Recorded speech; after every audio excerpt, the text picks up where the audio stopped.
ആ ആരോപണം ഇന്നത്തെ കോടതി വിധിയോടെ പൊളിഞ്ഞു. ഇതാ കാണിച്ചു തന്നാൽ മതി. ഇതിൽ ഒരു വരി ഇതാ പിടിച്ചോളൂ. അങ്ങനെ ഒരു ആരോപണം കോടതി പറഞ്ഞിട്ടുണ്ടോ? ഉണ്ടോ? അങ്ങനെ ഒരു ആരോപണം കോടതിയിൽ കൊടുത്ത റിട്ടിലുമില്ല.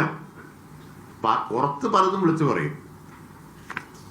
ഇനി കോടതി പറയണ്ട, ആ റിട്ടിൽ അങ്ങനെ ഒരു പരാതി ഉള്ളതായിട്ട് നിങ്ങൾക്ക് കോടതി പറഞ്ഞിട്ടുണ്ടോ? ഇതിൽ അവരുടെ കൺവെൻഷനിലുണ്ടോ? പുറത്ത് പറഞ്ഞതൊന്നുമല്ല കോടതി പറഞ്ഞത്. കോടതി പറഞ്ഞ കാര്യം ഇതൊന്നുമല്ല. അല്ല, ഞാൻ പറഞ്ഞത് ഉണ്ടെങ്കിൽ കാണിക്കാം. ഈ പറഞ്ഞ എന്തെങ്കിലും ആരോപണം കോടതി ചൂണ്ടിക്കാണിച്ചിട്ടുണ്ട്.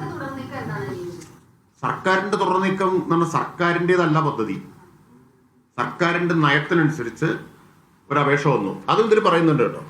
ആരെങ്കിലും ഇത് വായിച്ചോ? നിങ്ങൾ ആരെങ്കിലും വായിച്ചോ? ഇല്ല. ഞാൻ അതുകൊണ്ടാണ് വായിച്ചിട്ടേ വരുന്നുള്ളൂ എന്ന് തീരുമാനിച്ചത്. കോടതി കൃത്യമായിട്ട് പറയുന്നൊരു കാര്യം, the company submitted an application dated 30/11/2023 to the Commissioner of Excise seeking permission to install 500 KL capacity ethanol cum multi-feed distillation and IMFL bottling unit. അതായത് ഇതൊക്കെ ഞാൻ നേരത്തെ പറഞ്ഞ കാര്യമാണ്.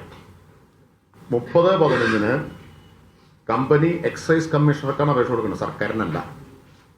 എക്സൈസ് കമ്മീഷണർക്കാണ് കോടതി ചൂണ്ടിക്കാണിച്ചിട്ടുണ്ട്.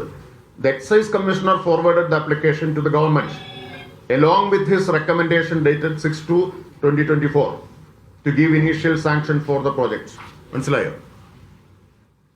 എക്സൈസ് കമ്മീഷണർ ഫോർവേഡ് ചെയ്യുന്നത് ഇതിന് ഇനീഷ്യൽ സാങ്ഷൻ കൊടുക്കാനുള്ള ശുപാർശയോട് കൂടിയാണ്.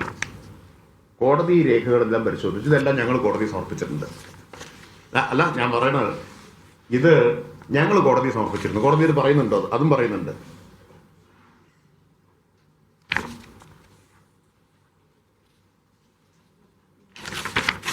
ഈ രേഖകൾ സർക്കാർ ലഭ്യമാക്കിയിരുന്നെന്നും മുഴുവൻ പരിശോധിച്ചെന്നും കോടതി പറയുന്നുണ്ട്. അപ്പോൾ അതുകൊണ്ട് ഇതുവരെ പുറത്ത് പറഞ്ഞതെല്ലാം തെറ്റായിരുന്നു എന്ന് ഈ വിധിയോടുകൂടി ഇപ്പോൾ വ്യക്തമാക്കി. കോടതിയിൽ ഇത് സംബന്ധിച്ച് സകല രേഖകളും ഫയലുകളും സർക്കാർ സമർപ്പിച്ചിരുന്നു. അത് പരിശോധിച്ച് ഈ കാര്യങ്ങളെല്ലാം കോടതി പറഞ്ഞിരിക്കുന്നു. ഇനി അപേക്ഷ കിട്ടിയാൽ പരിഗണിക്കാൻ തടസ്സമില്ല എന്നും കോടതി പറഞ്ഞു.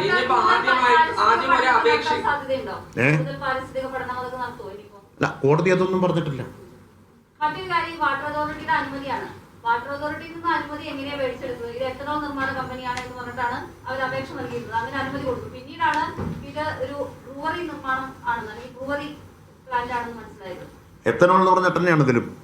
ബ്രൂവറി എന്നല്ല കോടതിയിൽ എവിടെയും പറയുന്നത്. എത്തനോൾ എന്നാണ് കോടതി വിധിയിൽ മുഴുവൻ പറയുന്നത്. ഈ ബ്രൂവറി എന്നത് മാധ്യമങ്ങളിൽ വരുന്ന ഒരു കാര്യമാണ്. കോടതിയിൽ ഇതിൽ പറയുന്നത് ഞാൻ വായിച്ചു തരാം.